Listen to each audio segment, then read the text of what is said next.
Obsessing over these new checkered beanies, so I wanted to show you guys how I've been pressing them and a few tips that I have picked up along the way. So the construction on these is actually really cool because the stretch comes from the elastic stitching between the checkered sections.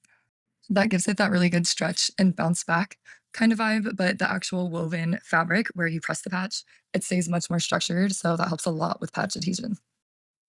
So before I press, I give it a little pre-stretch. Then I go ahead with a quick lint roll just for like a smoother surface area. And then I adjust the cuff to match the dimensions of the patch I'll be using. Highly, highly recommend skipping the heat tape and going for glue dots instead.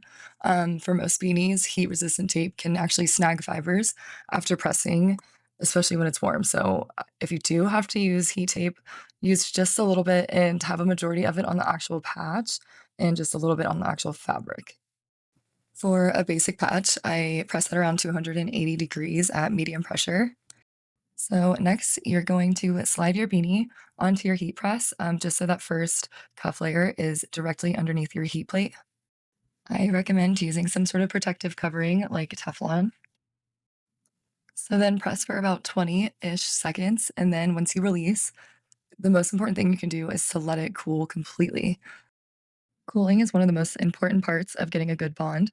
So once it's completely cooled, like not even warm to the touch, then you can go ahead and check the edges and corners. And if anything is lifting, go ahead and go back in for a second press. I found that with beanies, it's better to have repeated presses at a lower temperature like this than smushing it at a high temperature and basically cooking your fabric. You can even adjust the beanie between each press, just to make sure that every part of the patch is getting direct heat and pressure that it needs to adhere.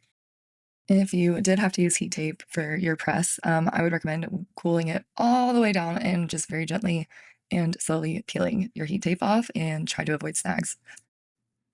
So once it's all bonded and cooled, you still have that really good stretch from the elastic stitching, and the patch stays sitting on the cuff on that more structured woven surface, so it's not moving or stretching with the elastic. It should be pretty secure in that spot.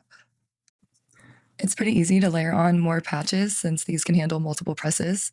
I would just be sure to tape your next layer onto the base patch that's already pressed instead of taping it onto the fabric to prevent snagging. So, yeah, just remember to slightly pre-stretch, clean and smooth your surface.